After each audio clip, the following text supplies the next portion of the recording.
This model of the Tadano ATF 400G-6 comes in a Tadano branded box, and there's some technical details of the real machine on the side of the box, which is always good to see. And when we pull out the insides, there's also a manual, and that's good to see. If we cut the tape and open the box, the parts are nicely packed, and that's good to see.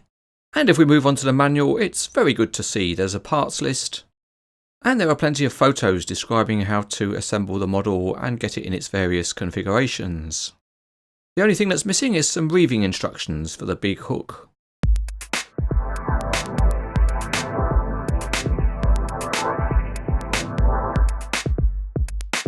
This model is a limited edition, and it's in the colours of Scholpp, the German crane hire company. As usual, to get started, we'll prepare the crane for the road, and we'll take some rope from the drum and put the intermediate sized hook on. Once it's reeved up and tied off, we'll tidy the loose end with scissors, and then we can use the winch and attach it to the loop at the front of the cab. 2 sets of handrails are supplied with the model, and these ones are the folded ones for transport mode. And as a nice touch, the exhaust box can be added on when you don't need access to the winch.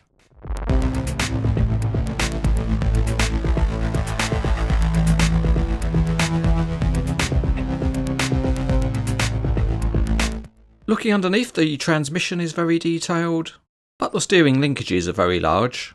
There are rubber mud flaps, and the wheels are very good with Michelin on the tyre walls. And the Scholpp graphics are very nicely printed. The detail behind the cab is also excellent, with some very fine etched work. There are more small detailed graphics at the back of the crane. One very nice touch is the detailed graphics on the outrigger beams. And moving to the crane cab, there's some nice detailing inside. The counterweight tray comes with a luffing winch ready reeved, and the big counterweight blocks are convincing. The boom is very good with casting details and lights and spools. And the boom sections also have very nice thin walls. The optional power system is a nice part made in metal, and the pendants are also made of metal.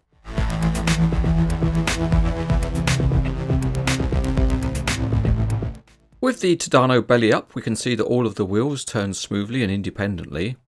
The steering is linked in groups of 3, and it would have been better if the individual axles had been steerable, but there is nicely sprung suspension on each axle. Let's get the big Scholpp set up, and we need to pull out the outriggers, which are 2-stage. Once they're extended, the pads just unscrew and lower, and it's nice that there are some big heavy spreader plates included with the model. The crane can be supported wheels free, and the next thing to do is to swap out the handrails. With that done, the boom can then be raised and it's nice and smooth, and that's because it's got a nicely engineered main boom ram, which you lock in place using the supplied key. Before we move on to the counterweight, let's try turning the crane, and it's reasonably smooth with just a little bit of stickiness now and then. The main counterweight block is one big piece and doesn't seem to split down easily, so it's not quite as flexible as some.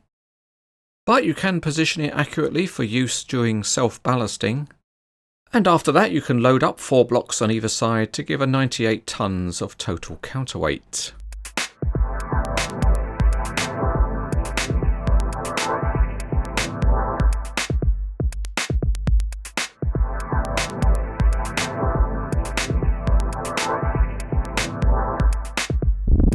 The scaling of the model is accurate because you can rotate the body fully to pick up the counterweight, but then you need a bit of wrist action to lift it up and insert the supplied pin.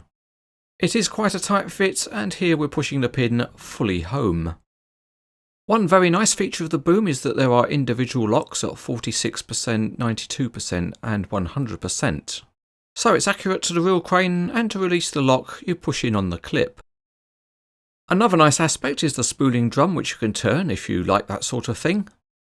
And there's a walkway platform under the cab which you can retract or extend.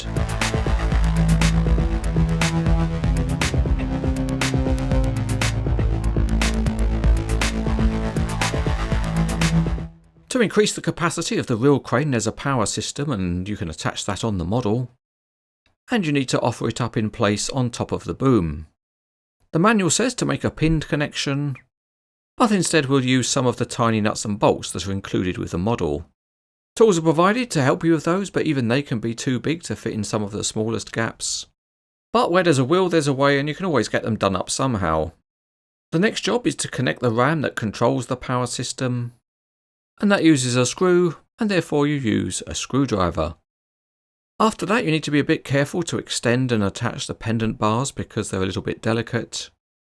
But once all the connections are made, you can start the reeving up by running the hoist line through the various pulleys.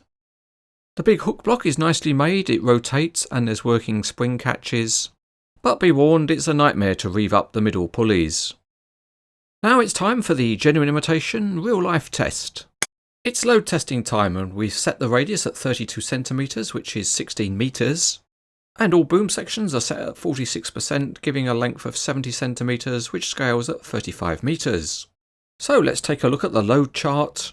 With the power system installed and with 98 tons of counterweight, we can then read off with a 35 meter boom extension, set at a radius of 16 meters, and we find the maximum capacity is just under 60 tons. Here's our load tray, which we'll say weighs 10 tons.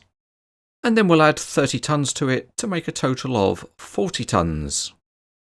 So let's add 2 more weights and that gives us our rated load of 60 tons, and there's no problem at all.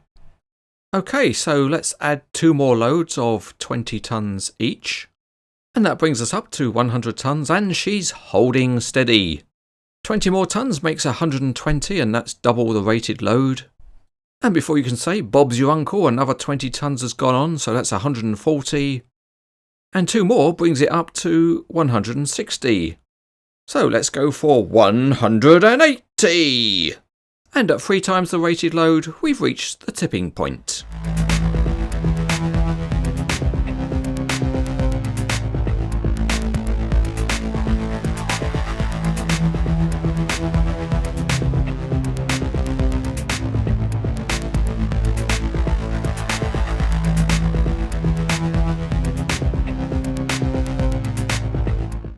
There's no doubt this is a very attractive model because of the striking red Scholpp colour scheme, and it's also a very well detailed model with some good functionality.